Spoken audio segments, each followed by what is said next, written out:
我来感谢先姨龚宏泰和咱知，继续来看这个台中市自由国小的少棒队参加少棒锦标赛亚洲区的比赛，摕到冠军。后个月要到美国来比赛，但是出国的经费450万，对因来讲是真大的负担，真需要社会各界来斗协助。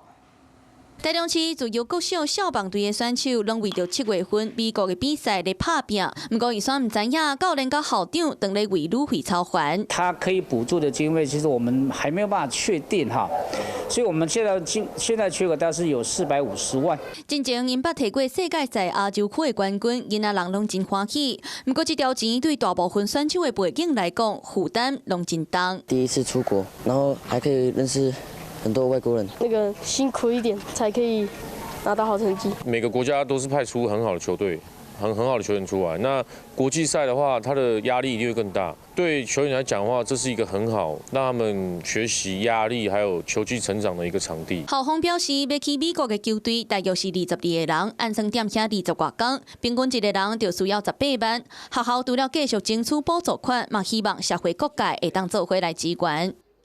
Hello， 我是蒋欣梅。想要抢先掌握最及时的新闻资讯吗？赶快订阅、按赞、开启小铃铛，锁定华视新闻 YouTube 频道。